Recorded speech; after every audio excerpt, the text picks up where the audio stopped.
What's happening, everyone? Welcome back to the channel. I am DL here with another movie review. Furiosa, a Mad Max saga, is going to be out in theaters this weekend, so we're going back and talking about the previous Mad Max films. I've already talked about the original Mad Max, Mad Max 2 The Road Warrior, and Mad Max Beyond Thunderdome. If you haven't seen my reviews for those, check out my channel. It is on a playlist called Mad Max. But this is the final stop till Furiosa. We are now going to be talking about the fourth installment, Mad Max Fury Road. Came out in 2015. Let's get into it. So, if you have seen my reviews for the previous three Mad Max films, I would say I'm very iffy about it, to be honest. The previous three films have not blown me away. Um, I don't know. It's just as far as the world building of those movies didn't live up to its hype in the pop culture. In my opinion, it really just does feel like George Miller wasn't given a lot of resources and budget to make those previous three movies. But there are some creative things about it, and there's some potential with the character development. But overall, I just have not been blown away by those previous three films. So when we get to Mad Max Fury Road, so here's the weird thing about my viewing experience with these Mad Max films, because this was actually the first Mad Max film I ever saw.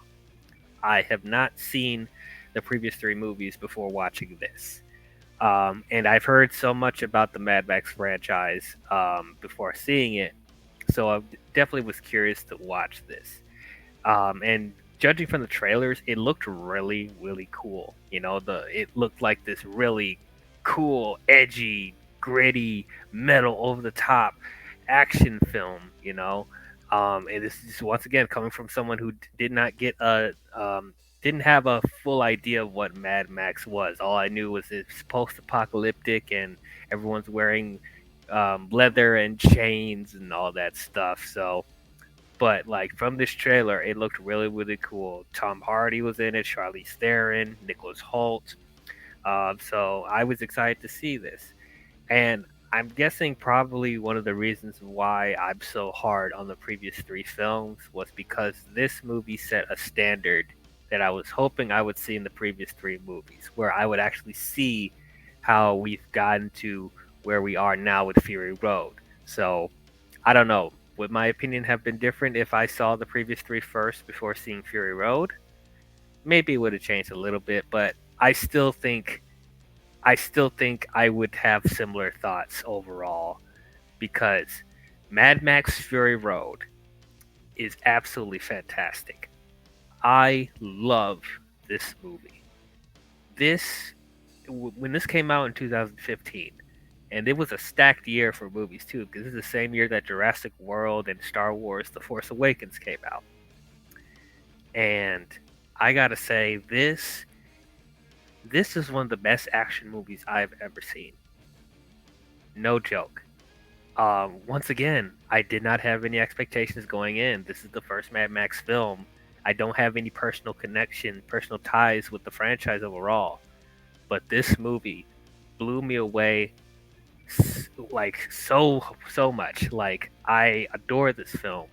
Um, I personally think this was one of the best movie going experiences I ever been to. The crowd that I was in, I remember seeing it in 2015.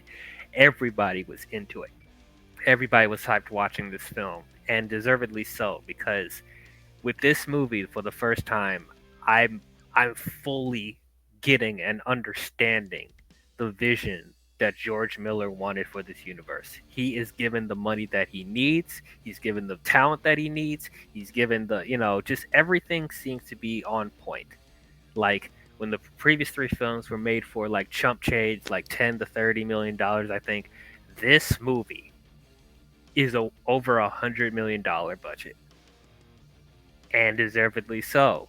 Um, Now this movie barely did make its money back. I think it made around $300 million, and I think this movie deserved to make more. Like I said, this I honestly think this was one of the best films that came out in 2015. And watching it today, I still love this film. It's absolutely fantastic. One of the things that one of the things I loved about this film is once again the world building. The world building in this feels so much more realized than in the previous three films. Like I'm really getting a sense of the post-apocalyptic crazy world. Like they actually once again reference how the world came to be with with the war and the battle between with the resources. I understood it. There's different clans going on. I thought that stuff was really cool. Do they explain every single thing? No, they still leave some stuff open, but there's enough here where it's like I get what's going on. I get that there's different clans. I get that they're all fighting for the same resources, which is fuel and water, which will make a lot of sense. And it's just so cool. In the previous films, I complained that the costume work and the makeup and like some of the the vehicles and weapons that they have, it came off a bit corny and cheesy in the previous three movies. This film does not feel corny to me at all. I mean, do they have its silly moments here and there? Sure, but for the most part, this actually felt cool. This actually felt badass. The tone and just the structure of this movie, just it feels legit. All these costumes and stuff. It's freaking metal, man. It's metal as fuck. Like it's just so awesome, man.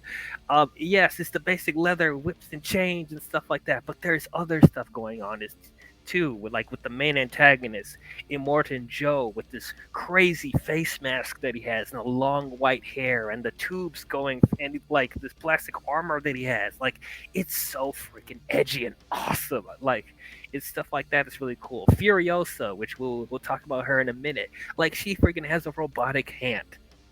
Freaking cool. Immortal Joe's minions, what's it called? The Wild Boys. It's like these like these skinless minions, whatever, that spray like the spray paint on their mouths and like these worshippers and stuff like that. This is just it's so freaking awesome, man. Like yeah, I actually bought this universe. I'm actually really interested in this universe because like it feels so large in scale. It felt so massive. It felt low key, it felt kind of scary and intimidating in places. It's like they really went for it, and I really appreciate that George Miller actually went for it in this film. So getting back to Charlize Theron as Furiosa, this is our first introduction to Furiosa, and I thought she was great. Honestly, she's probably the best character in the movie. Um, I didn't know what to expect with her. I mean, I expected a great performance because of Charlize Theron, but like her character, I really found her very compelling and really badass and like multi-layered, even though she doesn't have that many lines in the movie. Like she does talk, but like she really does a good job with facial expressions, actually being able to convey how she's feeling by just looking at her. This is really good visual storytelling in this movie, because I feel like a lot of films today don't are afraid to, let characters just sit and we actually seeing the expressions of their face without telling us how they feel. And I thought Furiosa did an amazing job with that. And then the overall conflict, I was on board with the conflict that Furiosa is trying to get these women away from Immortan Joe because he's using these women as breeders to to procreate and make sons for him, and like get out of this dictatorship. And so I'm already immediately on board with them because like the women and the breeders, I guess they would call it in this movie, I actually cared about what happens to them. I actually was scared for their life. They're actually put in situations where it's like it's very dangerous and they could get killed. So it's like the tension and the urgency of the situations was done really, really well. Nicholas Holt as the main wild boy that like eventually breaks away from Immortan Joe and his clan. I thought he was really good too. Even he goes through a little bit of an arc because he thought that he would like rise up to the ranks and actually be be brought to Valhalla, I guess, or like get all the glory and get all the praise from Immortan Joe. That's what he lived for. But one slip up that he does, and then he is instantly casted out, and like he feels like he's betrayed. So now he's um, Now he's teaming up with Furiosa and Mad Max. I thought that stuff was actually kind of compelling, and he actually has a kind of a connection with one of the breeders as well. So I thought all that was really good. Like, there's actual character development in this. I actually care for the characters in this. I actually understand what their motivations are. I actually care about their well-being, and if they're in danger, and it's like I'm on the edge of my seat a couple times about what is going to happen to them. And that's something that I felt was lacking in the previous three movies, but in this, like, I thought that was really, really good. um and then dude, the action scenes in this movie, what can I say? These car stunts in these movies, like, as much of as many criticisms that I have with the franchise overall, the car chase sequences in this is second to none. And in this movie, wow, the stuff that George Miller was able to do in this film is absolutely amazing. First of all, the designs of the cars are freaking cool. They have like these monster trucks. They have like these, like these classic cars with like spikes and weapons on them, Gatling guns and all that. Dude, there's like these like 18 wheeler trucks with weapons on them and stuff like that. And dude, this movie is so metal. Like, they have the Wild Boys like riding on top of the vehicles with like their poles and stuff like that. They actually have Max strapped onto a car, and they're using his blood to power the car and the weapons that he's hanging on to. Like, that's insane. They have a giant vehicle where they have a dude in like a freaking like a mask, and have a electric guitar playing in the front with the flame. There's a flamethrower coming off on the tip of the guitar, and it's like he's playing it with these surround sound speakers behind them.